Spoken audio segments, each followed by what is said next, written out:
Start 2022, 29 anos de vida nova. A festa é sua, a festa é nossa. Dê um grito de júbilo e mais um aplauso, porque uma história está sendo escrita através da sua vida, da nossa, das nossas vidas. Deus está escrevendo uma história, a história de uma igreja. Deus é bom. Boa noite a todos. Diga comigo, é boa? Diga, é boa e vai melhorar.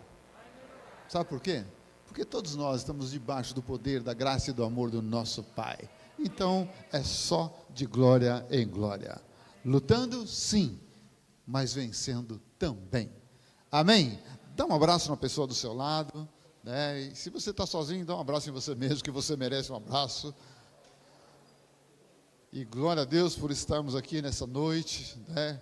Tarde e noite. Pode sentar, você que já deu esse abraço.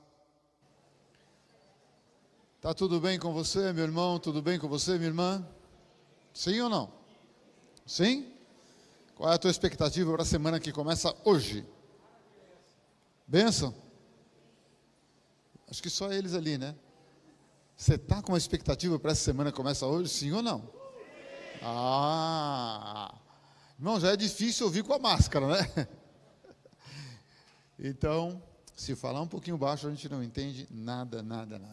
Gostaria muito de saber se tem alguém conosco pela primeira vez. Se tiver, faz um tchauzinho. Se tiver alguém aqui pela primeira vez, tem alguém? Já viu uma mão levantada? Duas. Deus abençoe lá. Olha lá uma turma.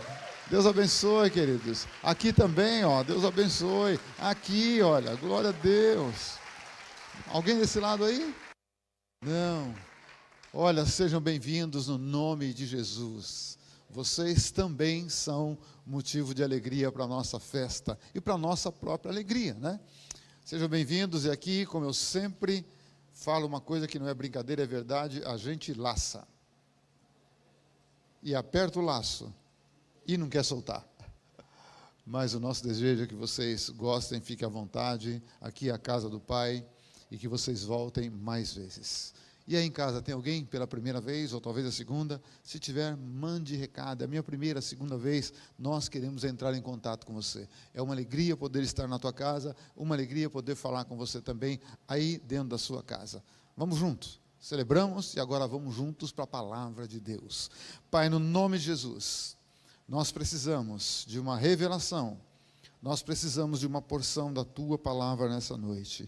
Fala conosco, Espírito que revela a palavra. No nome de Jesus, traz um alimento novo, traz algo que possa nos sustentar no decorrer dessa semana. No nome de Jesus, Pai, e que ao ouvir a Tua palavra, possa haver transformação, mudança de vida, mudança de rumo, de direção, porque a Tua palavra, ela tem o poder de nos corrigir. Te agradecemos, no nome de Jesus. Amém. Tem alguém que esteve conosco de manhã e voltou agora à noite? Se tiver, deixa eu ver. Tem uma turminha, glória a Deus. Quem é que não pôde estar de manhã, mas está aqui agora? Amém. E aí em casa, tem alguém que estava de manhã, está à noite também? Queridos, esse ano para nós é o ano da remissão. O ano da remissão, ele é o ano 7 anos. Quando completa, aí vem o ano da remissão. Só que esse ano é diferente.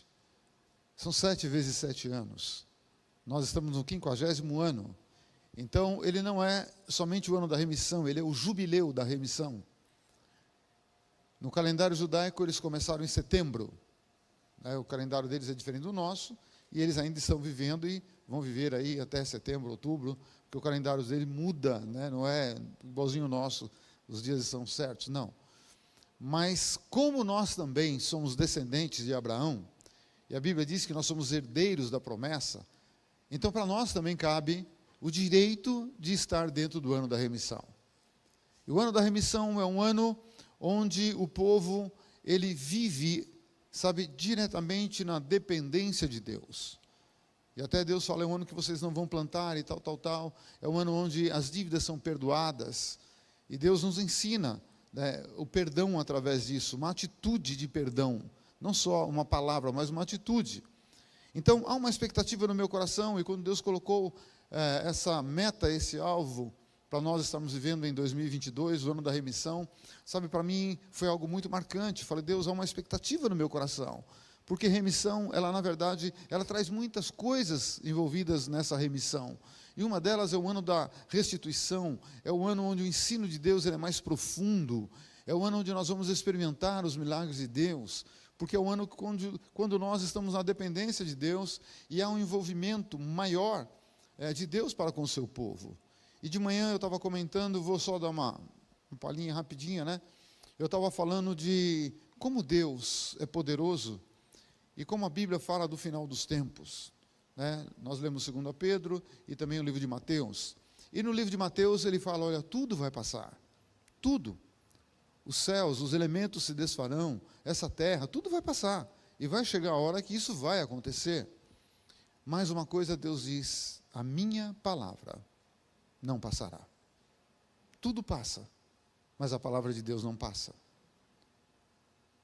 Por que a palavra de Deus não pode passar?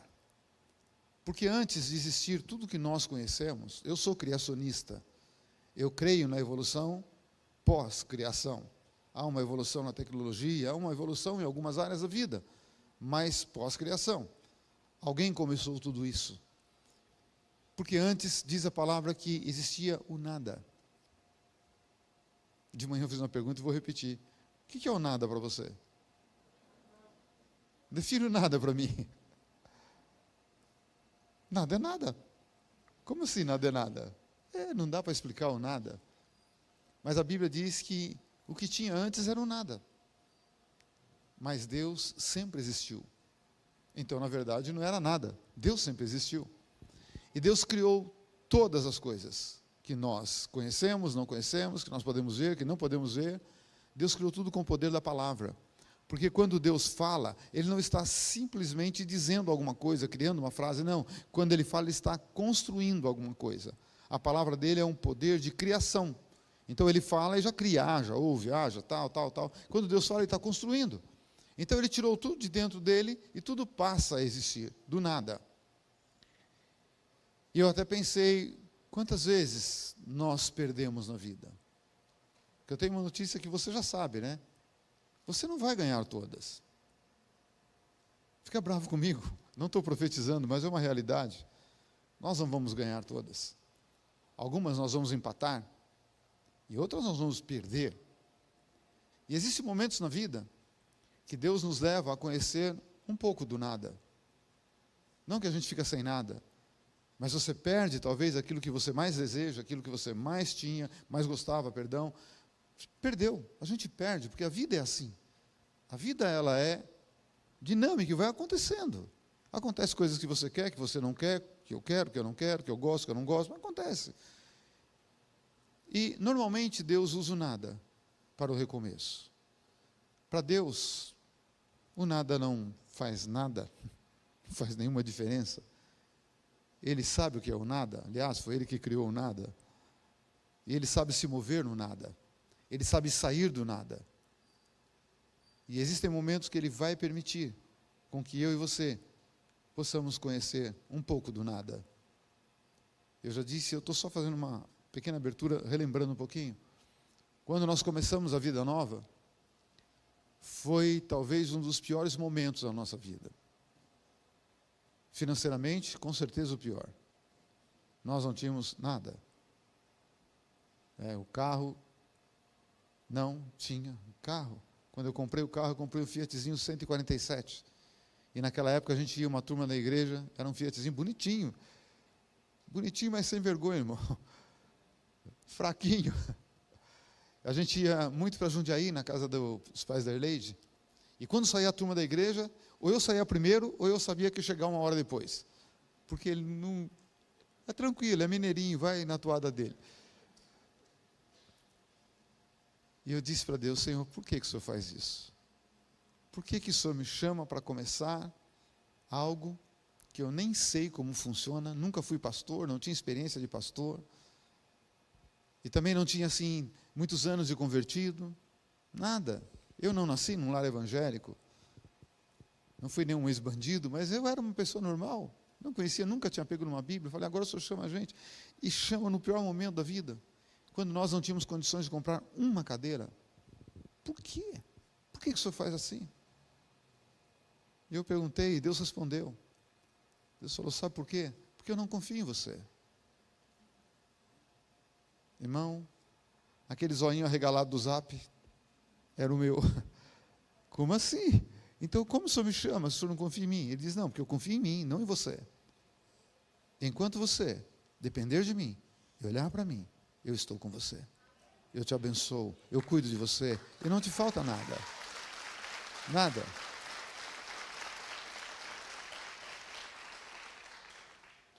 Então aquilo para nós, para mim, para Jean, para as meninas, foi um recomeço. Foi um recomeço.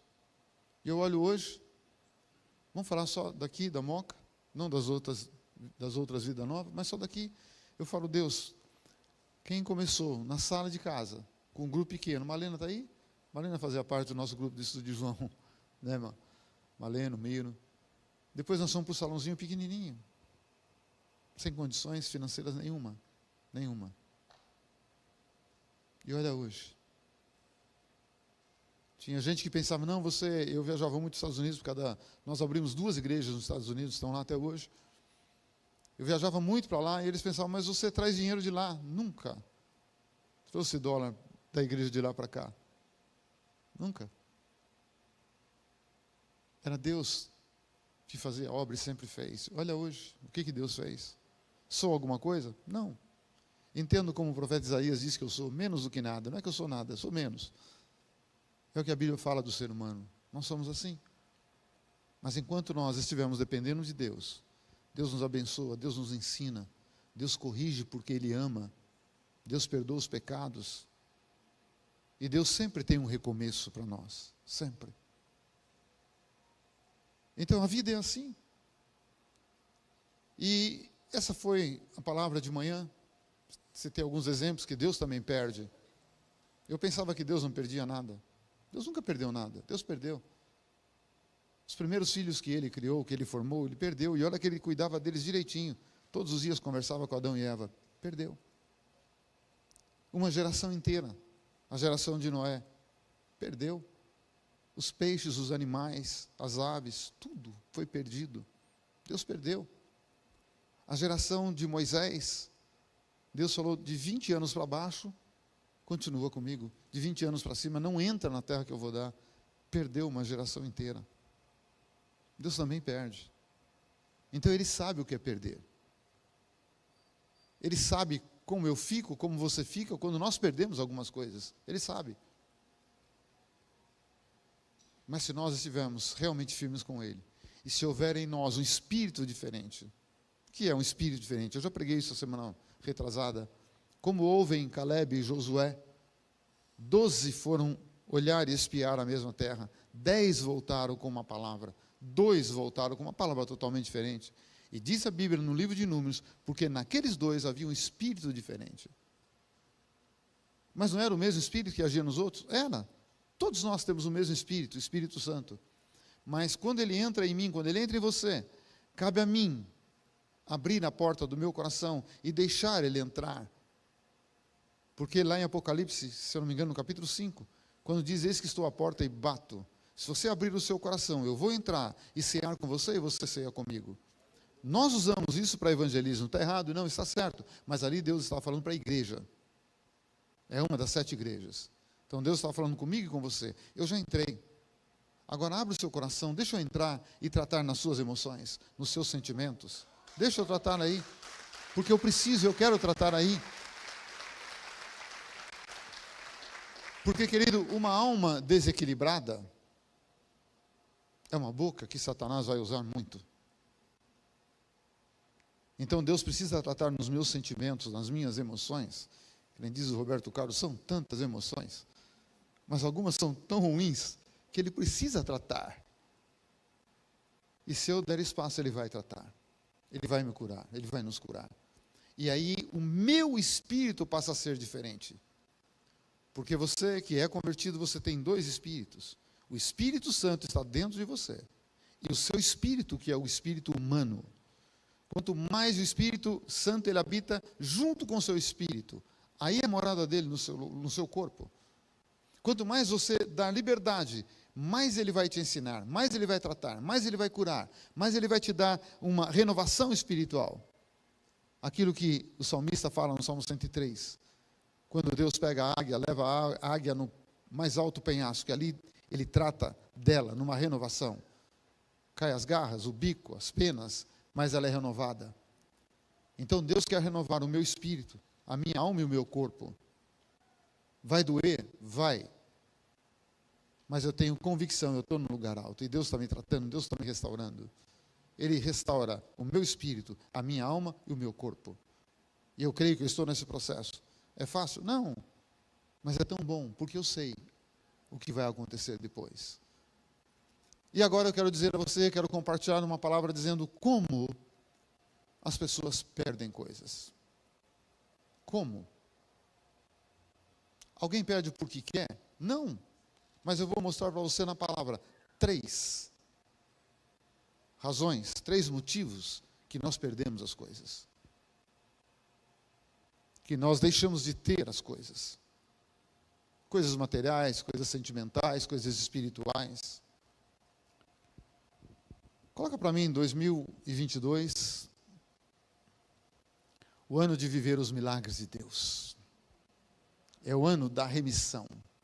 De manhã, o que eu compartilhei foi o ano onde o ensino é mais profundo.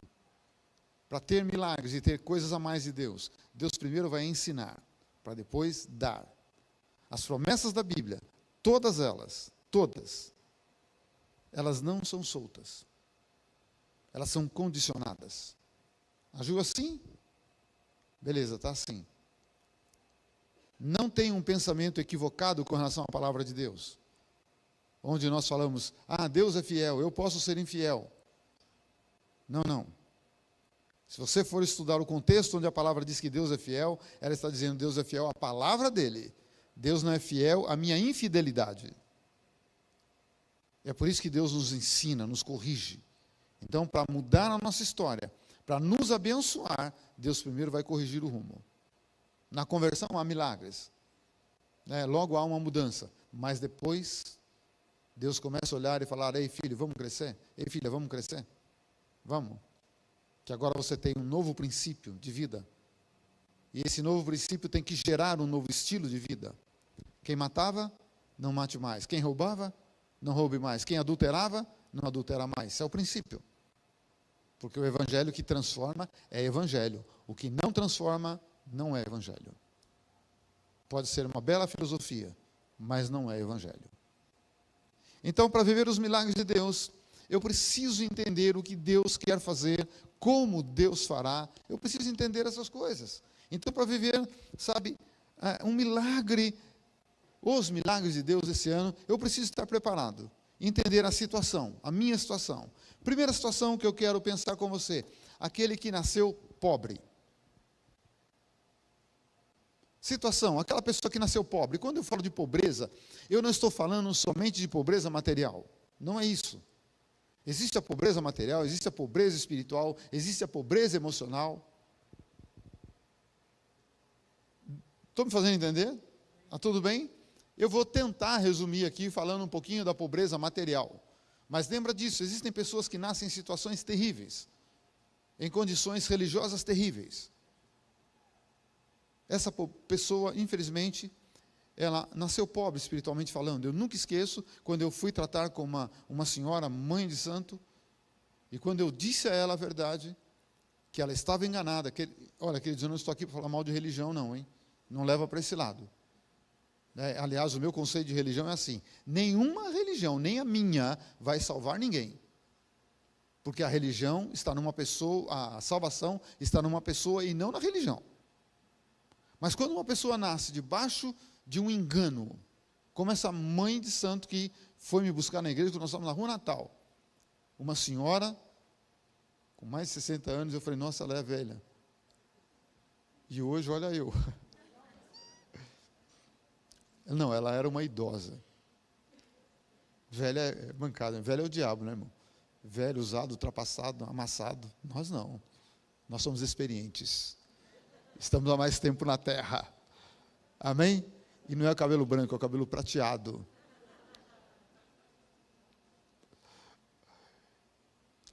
E aquela mulher levou um susto tão grande.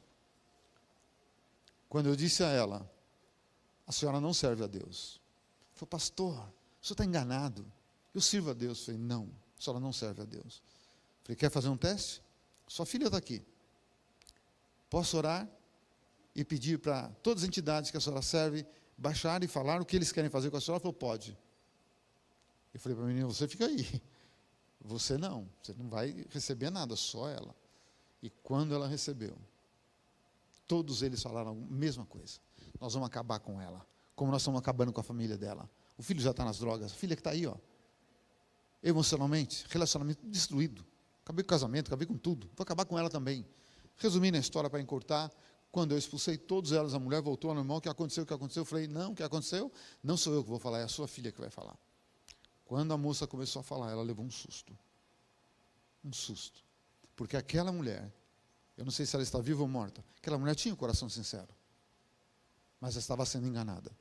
E quantas pessoas têm um coração sincero, mas estão enganadas? Nasceu numa pobreza espiritual. Agora eu quero falar um pouquinho de pobreza material. Há muitos anos atrás, eu conheci um homem no Tucuruvi. Quem é da Zona Norte sabe onde é o Tucuruvi. Esse homem, ele era dono de uma rede de lojas de bolsas. E a loja dele no Tucuruvi era uma loja muito grande. E eu vendia bolsa nessa época. E passei a vender bolsa para ele. Representava uma empresa do Rio de Janeiro. Trivoli, o nome da fábrica, nem existe mais. Eu comecei a vender bolsa para ele. Ele comprava quantidades grandes. Grandes. Irmão, ser vendedor é uma experiência tão legal. Uma vez eu tirei um pedido tão grande no Pão de Açúcar que essa daqui passamos 3 dias escrevendo um pedido. 300 e tantas lojas, no Brasil, em Portugal. Mas eu conheci esse homem. E para minha surpresa, aquele homem não sabia escrever, não sabia ler. E era um homem riquíssimo. Riquíssimo. Veio para São Paulo, sem nada. E mudou toda a história dele. Eu posso nascer numa condição, mas eu tenho condições de mudar essa condição. Se eu entender quem é Deus, se eu permitir que Ele entre na minha vida, se eu der espaço a Ele, aquele homem, mesmo sem saber ler e escrever, ele mudou toda a história dele. Quando eu ia receber, ou ele tinha que fazer um depósito, ou ele me pagava em dinheiro. Ou então ele vinha com cheque, que a filha dele assinava e eu preenchia o cheque. Eu fico pensando na vida de Gideão. Vamos lá na vida de Gideão? Coloca para mim. Juízes no capítulo 6. Todo mundo conhece a história, ou a grande maioria conhece a história de Gideão. Gideão foi um homem que Deus usou para mudar a história, não só dele, da família dele, mas de toda a nação dele. Quando eles estavam reféns de um povo. E o anjo de Deus aparece para Gideão e começa a falar com ele. Mas o sentimento de Gideão era algo tão profundo, pela vida que ele vivia, pela vida que ele conheceu, porque provavelmente Gideão nasceu na condição, porque o domínio dos medianitas não foi chegou, dominou um dia e foi embora, não, foram anos de domínio sobre Israel. E quando Gideão começa a ter conhecimento do que era a vida, ele já vivia essa vida.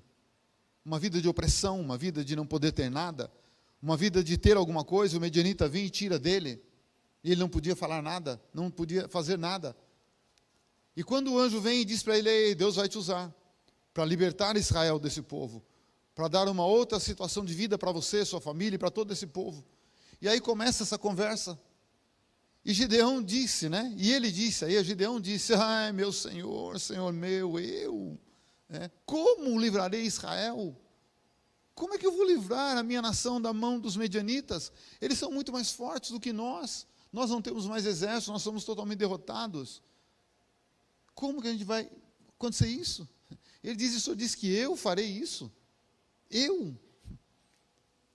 O senhor sabe de uma coisa? A minha família é a mais pobre aqui em Manassés. Não tem família mais pobre do que a minha.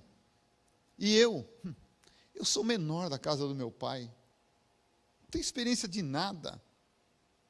sabe, não tenho um corpo para ser guerreiro, nunca fui treinado. Tornou-lhe o Senhor: já que eu estou contigo, ferirás os medianitas, como se fossem um só homem. Que coisa louca. Ele diz: você vai ferir o exército deles, como se eles fossem um homem só. E ele respondeu: se agora achei mercê, achei graça diante dos teus olhos, dá-me um sinal de que tu és tu, que é o Senhor mesmo, que é Deus, Senhor, que me falas. Rogo-te que daqui não te apartes, até que eu volte e traga a minha oferta e a deponha perante ti. Respondeu ele: eu vou esperar.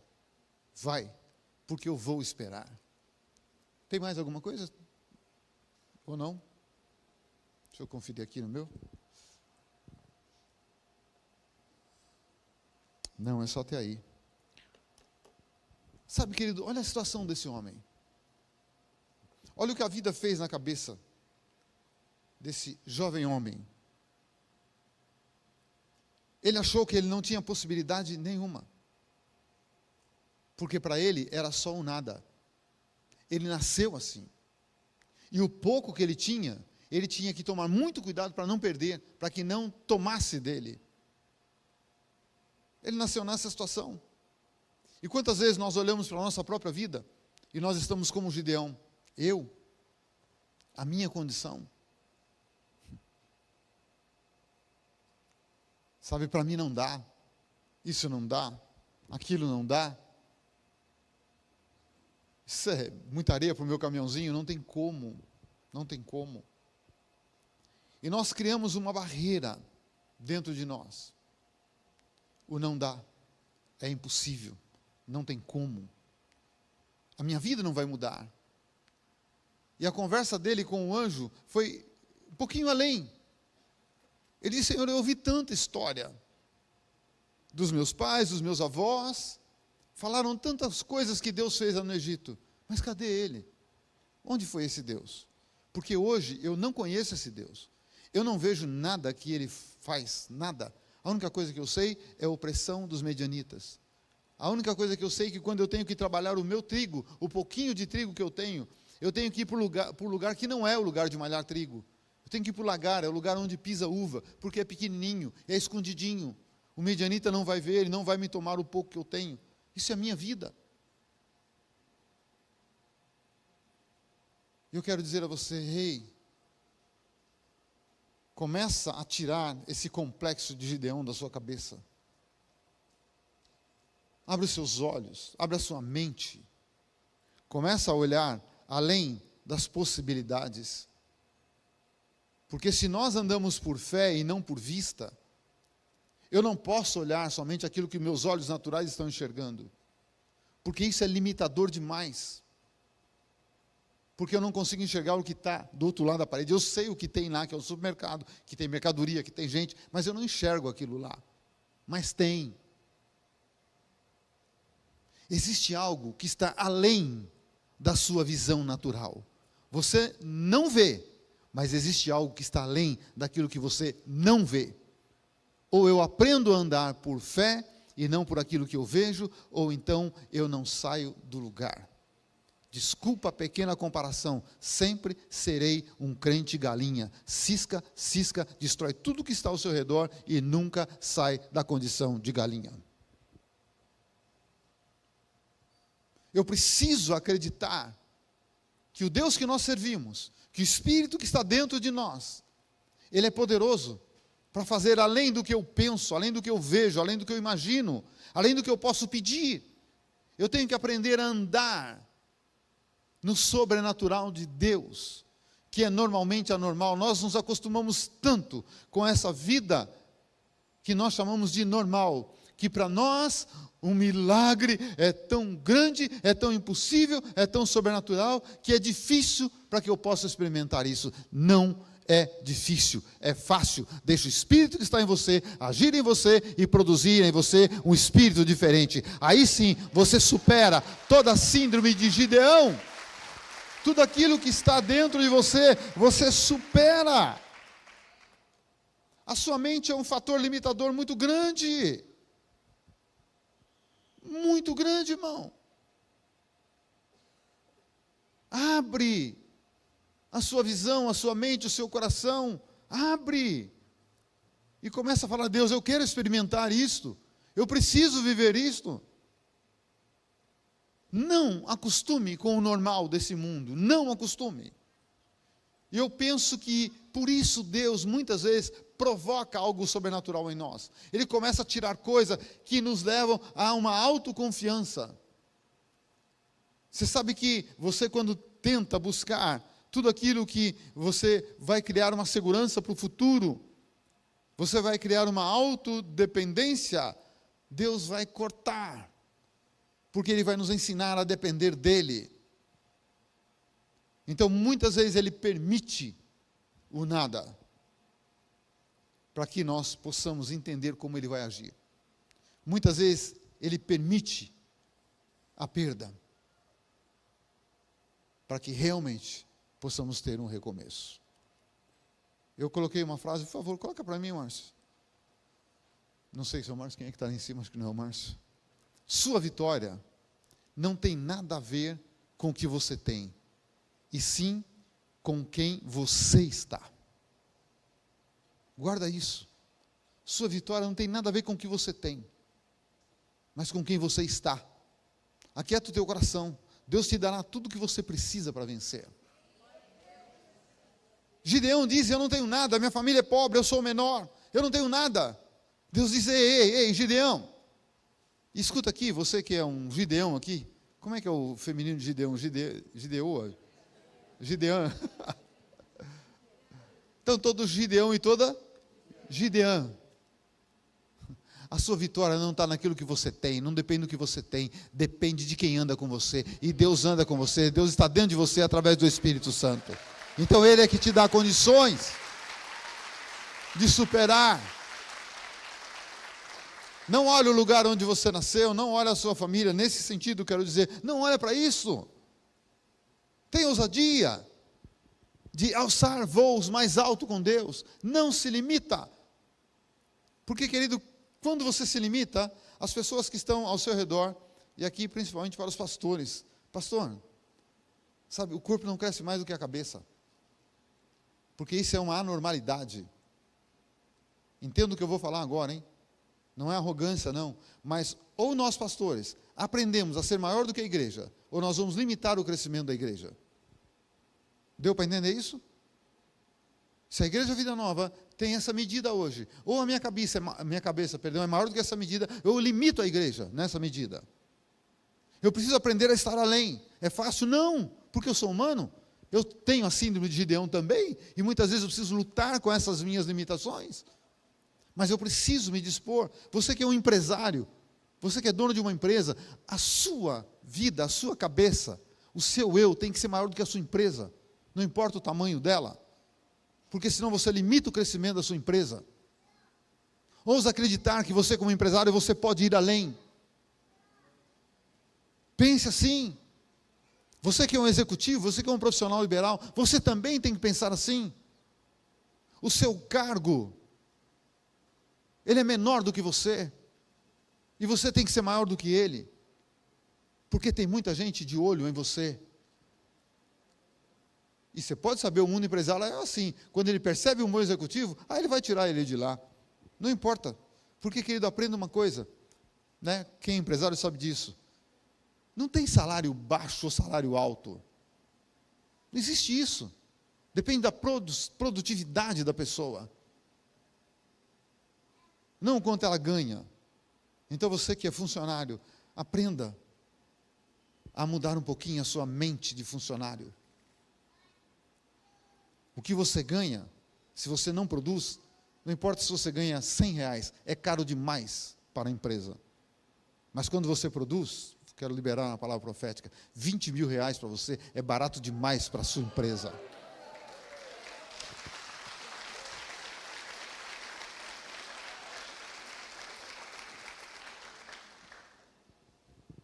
Essa água está amarga ou é a minha boca que está amarga?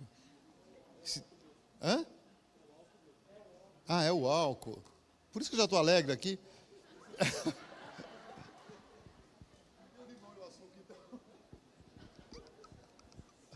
Vamos lá, vamos voltar aqui, né? Ô, Jeová, perdoa, né?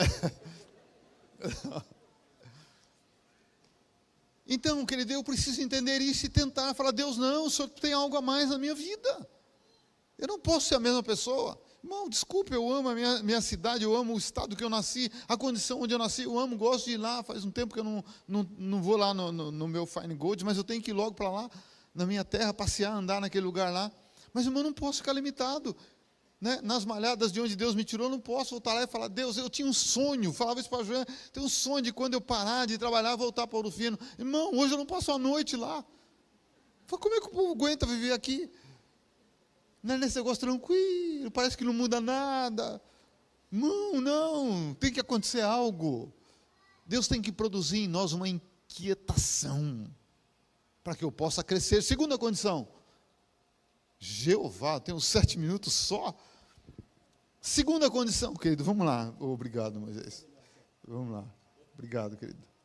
Irmão, se você precisar de um homem que abre o mar vermelho, Moses está aqui, ó.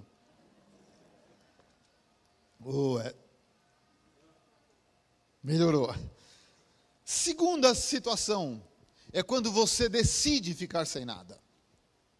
Ou quando você decide se dispor de alguma coisa. Essa é a segunda situação. E eu conheço uma pessoa que decidiu se dispor da empresa, de tudo que ele tinha. Dr. Clifford Dollar. Ele é um americano, um negro americano. A igreja dele é a WCI, em Atlanta, na Geórgia. Já falei aqui o testemunho, já contei a história dele. Ele decidiu, ele ouviu a voz de Deus. Deus falou para ele, você vai pegar a sua empresa e dar para o seu cunhado. Para o cunhado ainda.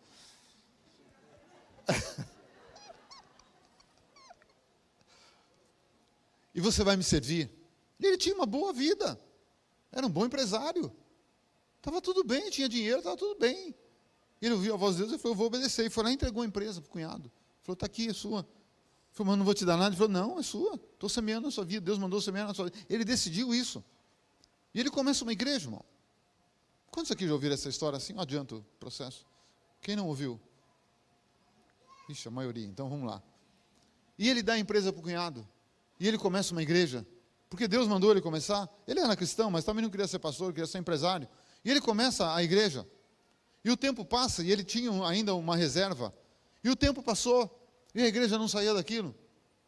Não andava, não crescia, não acontecia nada com ela. Irmão, vocês me perdoam, vocês dão mais um tempinho para mim? Porque daqui a pouco aquele trem vai ficar vermelho lá, ó. E aí eu já fico com peso na consciência. E ele pega e começa a igreja não dá nada, irmão. Passa um tempo, não cresce, não acontece nada, não entra dinheiro, acaba a reserva dele. Ele já não tinha dinheiro mais para pagar aluguel. E ele entra em crise. E ele vai falar com Deus. Ou o Senhor se enganou, eu me enganei. Como o Senhor não se engana, eu me enganei. O Senhor não falou comigo. E Deus falou, ei, espera um pouquinho. Está vendo aquela igreja lá? Uma igreja 2 horas mais ou menos de carro, distante da dele. Vai lá, toda segunda-feira. Compra, naquela época era CD ainda. Compra o CD da pregação dele de domingo. Ouve, e no próximo domingo você prega na sua igreja. E o DVD, como é que chama? O Vida Cassete custa $2,50. Dá $5 e fala para quem te vender. $2,50 é de oferta para o pastor. Ele falou, Deus, vou dar $2,50 de oferta para o pastor. Aquela igreja é enorme, o pastor é riquíssimo, o que ele vai fazer com $2,50? Deus falou, vai lá e faz o que eu estou te mandando. Ele falou, Senhor, eu estou falando que o Senhor que a igreja não cresce, o Senhor mandou comprar CD, fita. E eu ouvi fita. Vai lá. E ele foi. Ele foi, comprou. Toda segunda-feira ele ia lá. Por favor, vende para mim a fita. Cassete da pregação de ontem do pastor, a moça dava, ele dava $5, $2 dá para o seu pastor. E ele passou um tempo fazendo isso. O dia ele chegou lá, a moça falou, não posso vender a pregação dele. Você não pode vender? Você não pode vender para mim? A fita, a cassete, não posso vender. Por que não posso? Porque o meu pastor disse que não pode vender mais. Eu falei, como assim? E ele está aí, quer falar com o senhor, vai lá. Ele falou, teu pastor está aqui? Porque segunda-feira ninguém vê pastor de igreja grande nos Estados Unidos, não, irmão. Para falar com um pastor de igreja grande, está aí, está te esperando. E ele vai lá. E ele entra na sala do pastor, ele se apresenta, conta a história dele. O pastor diz, então, a partir de hoje, você não compra mais a fita cassete. Você está liberado, volta para a tua igreja e prega. Segue a tua vida normal. Ele falou, como está a tua igreja? Ele falou, pastor, minha igreja cresceu, não tenho mais dívida, a igreja tem dinheiro, eu também tenho dinheiro agora, tudo cresceu. Segue a tua vida. Quando ele vira as costas, quando ele abre a porta para sair da sala do pastor, o pastor diz, ei, espera um pouquinho, vem cá. Ele falou, a sua história é a minha história. Ele falou, como assim? Comigo aconteceu exatamente o que aconteceu com você. E hoje, o pastor que eu comprava a fita dele, ouvia e dava $2,50 de oferta para ele. Ele é o meu pastor. Sabe quem era esse pastor? Kenneth Reagan. Sabe quem era o pastor que estava falando com o Clifford Dolan? Kenneth Copeland. Ele é muito conhecido na América, aqui não. Mas você anda nos Estados Unidos, qualquer livraria tem livro dele. E ele falou, se você quiser, se você não tiver ninguém que anda com você, eu vou ser seu pastor. Ele falou, lógico que eu quero. Eles fizeram uma aliança. Hoje, se você for na WCI, que nem falavam para a gente quando eu fui lá procurando a igreja, não procura uma igreja, procura um shopping. Se você procurar uma igreja, você não vai achar. Quando eu cheguei na igreja WCI,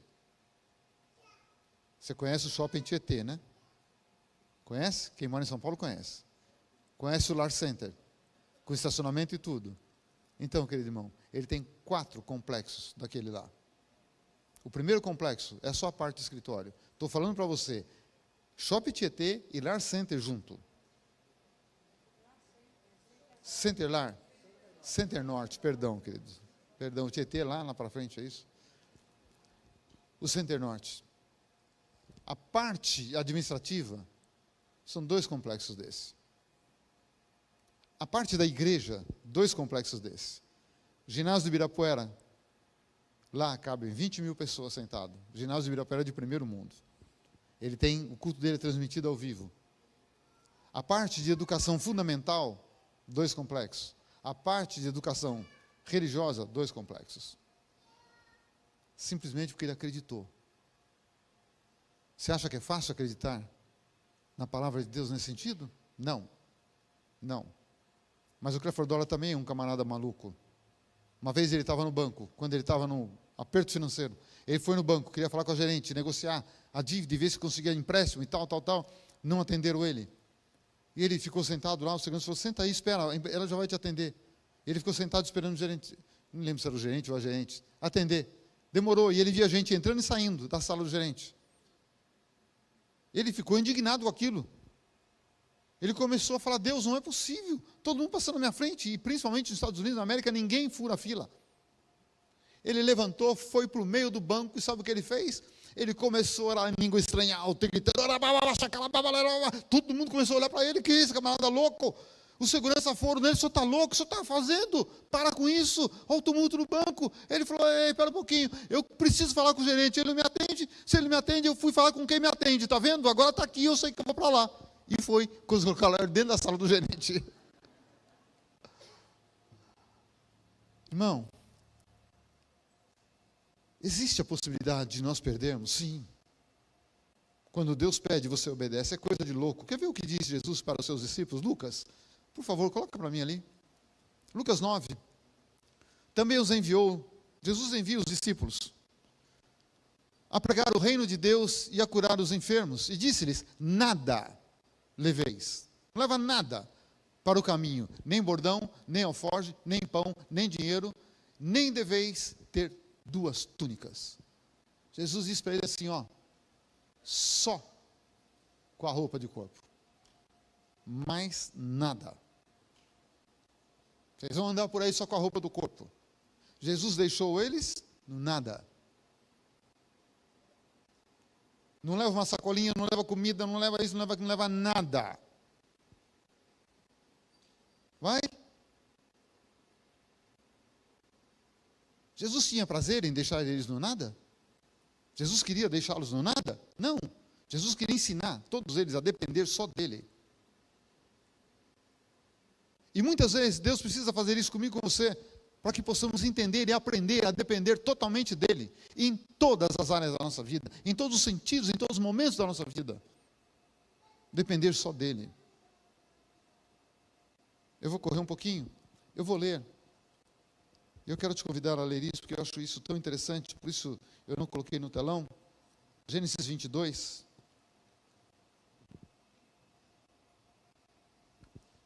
Capítulo 14.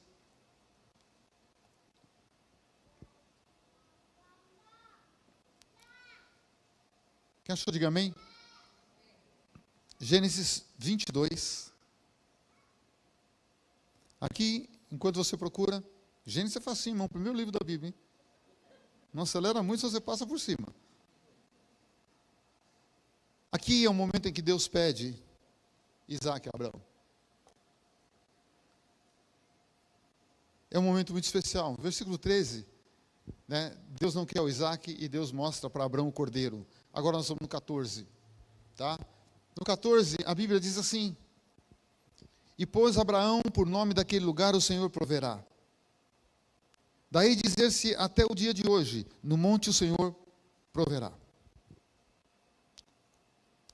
15, então do céu bradou pela segunda vez o anjo do Senhor a Abraão, e disse: jurei por mim mesmo, diz o Senhor, porquanto fizeste isso e não me negaste o teu único filho, que deveras te abençoarei, e certamente multiplicarei a tua descendência, como as estrelas no céu, como a areia na praia do mar. A tua descendência possuirá a cidade dos seus inimigos. Nela serão benditas todas as nações da terra, porquanto obedecestes a minha voz. Irmão, quando eu começo a ler isso, não tem como não me emocionar com isso.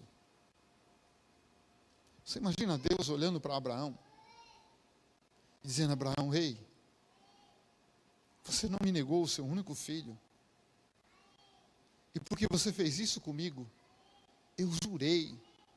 Imagina Deus jurando. Deus não precisa jurar. Ele diz: eu jurei que eu vou te abençoar. É um juramento que eu faço comigo mesmo. Eu te abençoarei por onde você for. E eu vou abençoar aqueles que te abençoarem. E tem mais, eu vou multiplicar a tua descendência. Você só tem um filho e você não negou ele para mim. Eu vou multiplicar a tua descendência. E a tua descendência será maior, como ou maior do que a areia no mar, do que as estrelas no céu. E hoje nós estamos vendo essa verdade. Você olha para aquele país tão pequenininho e você vê a descendência de Abraão, é a areia no mar, a descendência terrena. E você olha para a igreja de Jesus na face da terra hoje e você vê a descendência de Abraão.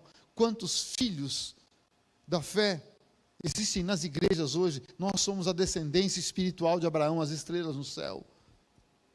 Mas ele diz: eu juro, Abraão, eu juro que eu vou te abençoar. Irmão, olha como é importante obedecer à voz de Deus. Por pior que possa ser aos nossos olhos, como é importante isso. Sabe por quê que ninguém hoje destrói Israel? Porque aquela nação está sob juramento. Bendito é o Deus de Israel, bendito é o Deus do Brasil. E nós precisamos entender isso. Quando eu decido por obedecer à voz de Deus, talvez com um sentimento de perda muito grande, mas Deus olha e diz: ei, filho, filha, eu juro que eu vou te abençoar, eu juro que eu vou cuidar de você, eu juro que sempre estarei pronto a te dar um recomeço, porque Abraão, ele também errou, ele também mentiu, mas Deus diz: ei, você aprendeu a me obedecer, estou aqui com você, e vou mudar a sua história, vou mudar a sua sorte. Isso mexe muito comigo, querido irmão, muito. Sabe por quê? Existem coisas que Deus coloca na minha mão e na sua mão que não nos pertencem. Isaac nunca pertenceu a Abraão. Seu filho não te pertence, a sua filha não te pertence. Isaac não é teu, é meu. É meu.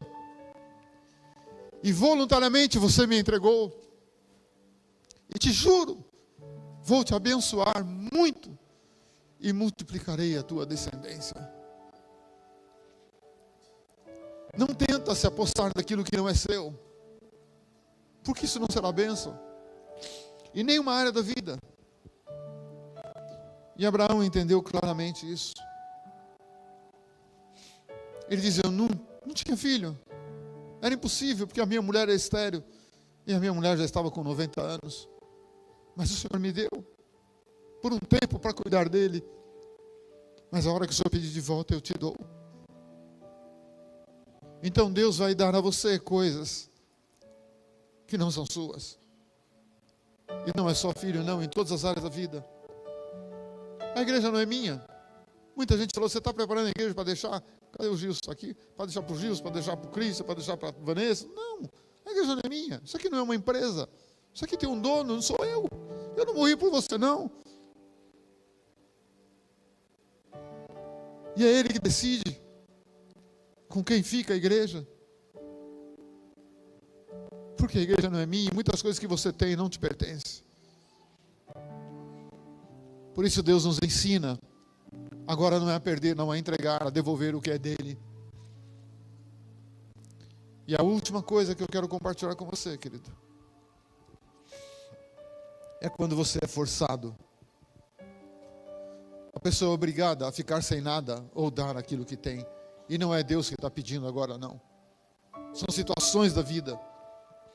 Olha para a Venezuela hoje. Você acha que aquele povo queria passar e viver aquela situação? Olha para algumas famílias hoje, infelizmente, em vários países do mundo. Você acha que elas são felizes vivendo na condição que estão? Mas a situação obriga. E muitas vezes somos surpreendidos por situações assim. E vamos correr um pouquinho, vamos lá para o livro de Gênesis, no capítulo 27. Versículos 41 até 43. Aqui é a história de Jacó. E Jacó chegou um momento na vida que ele teve que fugir da terra dele, sem nada. Por que ele teve que fugir? Passou Esaú a odiar a Jacó por causa da bênção. Aquilo que foi bênção na vida de Jacó causa uma ira, um ódio no coração do irmão dele. E ele não enganou o irmão, porque ele negociou, ele vendeu o prato de lentilha. O irmão não deu valor para a bênção, ele deu.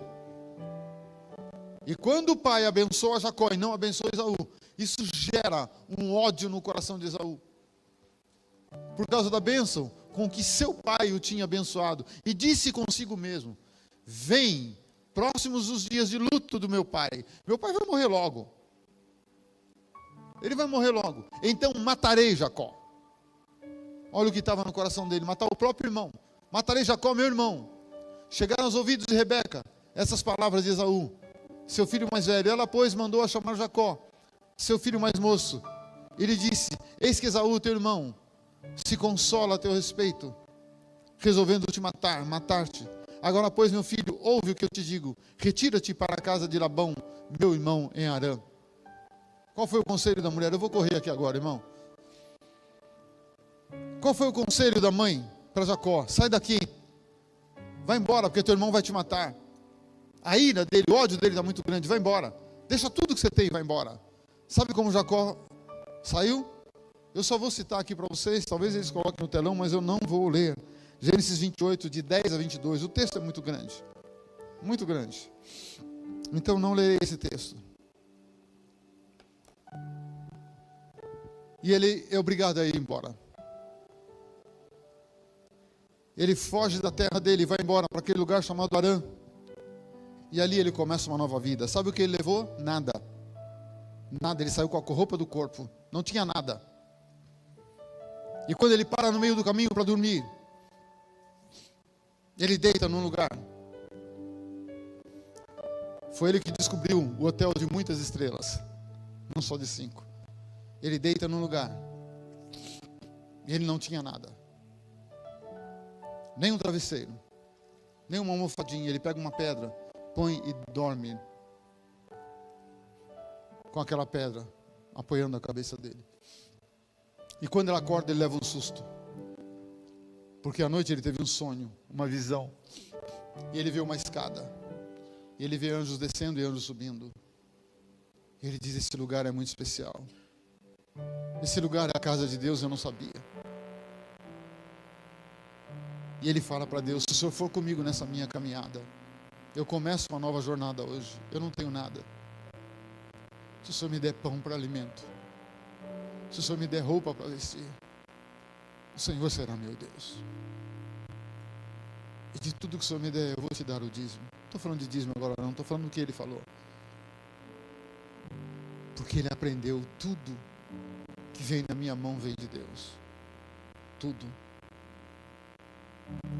E sabe, mas ele diz: eu quero voltar para a casa do meu pai em paz. Eu não quero briga com meu irmão. E ele começa uma jornada. E a Bíblia diz que esse homem ficou riquíssimo. Tinha mais servos, pessoas que trabalhavam com ele, e mais homens que podiam montar um exército do que o irmão Esaú que queria matá-lo.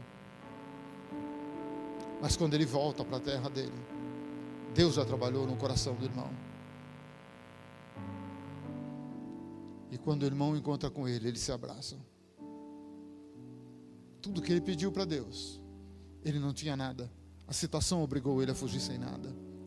Mas quando ele confiou em Deus, ele fica riquíssimo, diz a Bíblia. Ele não ficou rico, ele ficou riquíssimo. Mas faltava uma coisa que o dinheiro não ia comprar, que era a paz com o irmão. E Deus dá a paz com o irmão. Eu quero terminar, querido irmão, dizendo a você, aquela pedra, ele jogou óleo na pedra. E ali ele edifica um altar a Deus. Ele faz um pacto com Deus. Talvez seja a hora de eu e você também fazermos um pacto com Deus, de iniciar uma nova caminhada com Ele e colocar Ele à prova, sim. Porque Ele permite isso? Porque Jacó fez isso. Se o Senhor for comigo nessa minha caminhada, se o Senhor me der pão e roupa para vestir e fazer com que eu volte para a casa do meu pai em paz, o Senhor será meu Deus, e de tudo te darei o dízimo. Foi esse o pacto dele. E selou o pacto ungindo a pedra. Coisa maluca. Uma pedra derramou óleo. Você pode dizer o seguinte: Jacó acreditava tanto em Deus que ele saiu sem nada, porque a mãe disse: sai correndo. Mas ele não saiu sem nada. Ele catou o olhinho da unção e falou: isso vai comigo. Posso não ter dinheiro, mas eu tenho algo que muda a minha história, algo que vai selar o meu pacto com Deus. E assim foi. Hoje a Bíblia diz que eu e você somos pedras. Tu és Pedro. A Bíblia fala que nós somos pedras, mas existem duas possibilidades de sermos pedra: a pedra viva e a pedra morta. Está no Novo Testamento. Eu posso ser uma pedra viva e uma pedra morta. Qual a diferença? Qual a diferença da pedra viva e da pedra morta? A pedra morta, ela é pedra, mas ela não se deixa tratar. Ela é uma pedra cheia de pontas, que gosta de ferir os outros, que não gosta de ser tratada. Essa é a pedra morta. Dentro da igreja tem, está cheio. E precisa mudar essa história. O que é uma pedra viva? Pedra viva é aquela pedra que se deixa trabalhar. Sabe o que é uma pedra angular? Nós tivemos o privilégio de estar num kibbutz de um pastor, de um judeu messiânico, e nós tivemos uma aula sobre a pedra angular. A porta, o portal feito só de pedras, não vai argamassa, não vai nada, só de pedras. Ele vira um portal, mas o que sela, o que segura é a pedra que vai no alto, no meio. Ela é uma pedra angular, ela foi trabalhada, talhada, então ela entra ali na força, então ela segura toda a estrutura de um portal. Pedra viva é aquela pedra que Davi foi buscar no rio. A pedra cai no rio, ela é cheia de pontas, você não vê, mas a correnteza vai levando as pedras lá embaixo, e uma pedra vai batendo na outra, e bate aqui, e bate ali, arranca um pedaço aqui, arranca um pedaço ali, vai tirando as pontas. Daqui a pouco essa pedra está redondinha, está bonita, foi trabalhada, tratada. Essa é a pedra viva. Essa tem o exemplo da pedra angular, foi tratada. E quando Davi precisou de pedra para matar o Golias, por que ele pega 5? Porque Golias tinha 4 irmãos. Ele falou: eu vou pegar 5 pedras, eu mato ele, seus irmãos, eu mato todo mundo. Davi era um homem prevenido. Davi era um homem de estratégia. E ele pega 5 pedras lá no rio. Ele foi lá, olhou, essa está redondinha, foi tratada, pôs na, que nem diz o menino, pôs no embornazinho dele e foi para matar o Golias. Sabe qual é o rio de Deus nesse mundo? A Bíblia diz: existe um rio que sai do altar do templo E esse rio percorre o mundo. Chama-se Igreja de Jesus hoje. É o lugar onde nós somos tratados. Igreja, em muitos momentos. Irmão, nós estamos em festa mesmo, eu vou agora até meia-noite. E não ore contra mim, não. Igreja, muitos momentos, não será o melhor lugar para estar. Porque a Arca de Noé salvou a humanidade de ser extinta. Salvou os animais, peixes, de serem extintos. Mas você acha que passar 40 dias, 1 ano, dia e noite dentro daquela arca era legal? Mas você ficar na arca 1 ano. Você já pensou o tamanho do elefante? Já pensou as necessidades do elefante? Você acha que tinha banheiro na arca? Qual era o perfume da arca? Já pensou o papagaio todo dia? Noé, louro quer café, Noé, louro quer café, Noé, louro quer café. Se eu fosse Noé, eu tinha matado ele no primeiro mês. Depeno ele, frito ele, como? Não era o melhor lugar, mas era o único lugar seguro. Ou era arca, ou morria afogado. Ah, eu sei nadar. Tá, nada numa terra que só tem água. Você vai nadar até quando? Vai comer o quê? Hoje, o único lugar seguro é a igreja. Não se iluda com o mundo. Você está falando porque você é pastor? Sim, se você é o pastor, tem responsabilidade com você. Vai ser o melhor lugar? Não, porque nós somos confrontados pela palavra. Porque a palavra vem para transformar a minha vida e mudar a sua vida, mudar a direção. Mas o único lugar seguro é aqui, é na igreja. Igreja que confessa Jesus, uma igreja séria. Tem muitas igrejas sérias. Não é só a Vida Nova, não. Tem muitas. Porque ali a palavra nos ensina, trata conosco, muda a nossa história. Você acha que eu gosto de tudo que está na Bíblia? Não. Porque a Bíblia me põe no canto da parede lá. E diz, e aí, você vai mudar ou não vai mudar? Vou, lógico que vou. Para onde eu vou? Para largar Jesus? Só Ele tem palavra de vida. Mas é o único lugar seguro. E eu não consigo entender crente sem igreja. Os desigrejados hoje. A Bíblia diz, não abandoneis as vossas congregações, como já é costume de alguns, no livro de Hebreus. Isso foi dito há muitos anos atrás, mas hoje continua a mesma coisa. Porque nós somos tratados aqui. É o rio que vai tratando, vai tirando as minhas rebarbas e vai me tornando melhor a cada dia. Perfeição solar, mas vai tratando comigo. Foge da igreja não. Ah, mas o pastor é chato, mas ele te ama. O pastor fala muito, mas ele te ama. O pastor pega pesado, mas ele ora por você todos os dias. Todos os dias. Não sei o nome de todo mundo, não consigo lembrar. Mas eu falo, Deus, todos eles. Todos eles. Vamos ser pedras vivas. Porque aí o Senhor vem e derrama o óleo sobre nós. Nos reveste, nos fortalece, nos dá condições de mudar, nos dá condições de enxergar mais além do que só os nossos olhos conseguem ver, nos dá coragem para ter fé, para dizer não, é possível, tudo está dizendo que não, mas Deus diz, eu estou com você, eu estou com você. Irmão, você não sabe a minha alegria quando eu peguei 40 e tantas páginas de exames. Só de sangue, foram 74 exames de sangue. Eu não sabia que o meu sangue tinha tanto trem assim dentro dele. 74 exames. Quando eu sento com o médico, ele vai página por página. E quando ele diz para mim, você tem uma saúde excelente. Você não tem possibilidade, probabilidade nenhuma de ter nenhuma enfermidade grave. Aleluia.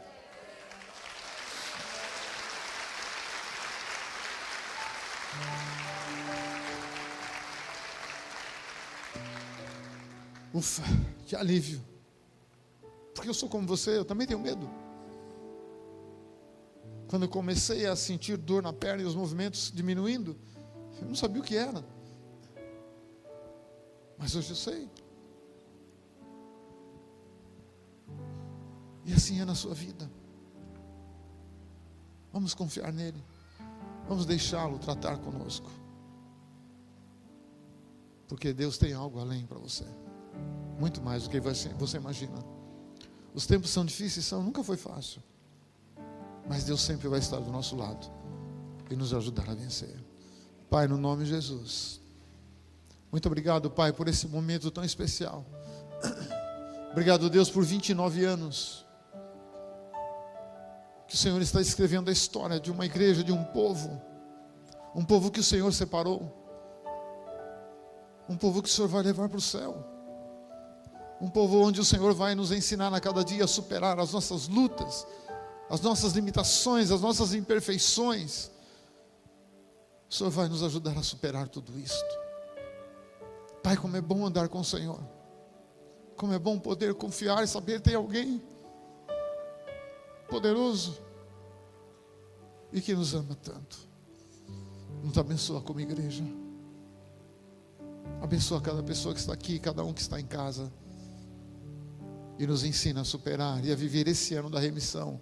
Milagres poderosos com o Senhor. É o ano em que o Senhor se manifesta a nós. E te louvamos por isso no nome de Jesus. Amém.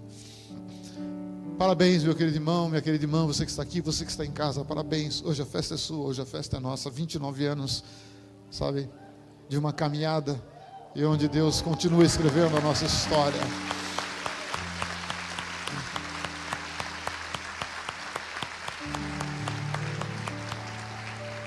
Muito obrigado a você que hoje é membro da Vida Nova, ou você está aqui conosco, daí daqui a pouco você se tornará um membro. E eu agradeço a Deus por todos que passaram aqui, todos, sem distinção. Agradeço a Deus por todo mundo, porque se nós estamos aqui hoje é porque tiveram pessoas que também fizeram o que nós fazemos hoje. Então eu louvo a Deus por tudo isso. Muito, muito obrigado mesmo, do fundo do meu coração. E muito obrigado, sabe, por essa festa maravilhosa, sexta, sábado, hoje de manhã, agora à noite. Muito obrigado. Eu sei que pessoas se dedicaram tanto, né, trabalharam tanto aqui, né, é diaconia, é os voluntários, o VN Music, intercessão, multimídia, pessoal dos kids e todo mundo, enfermagem, né, lá em cima também.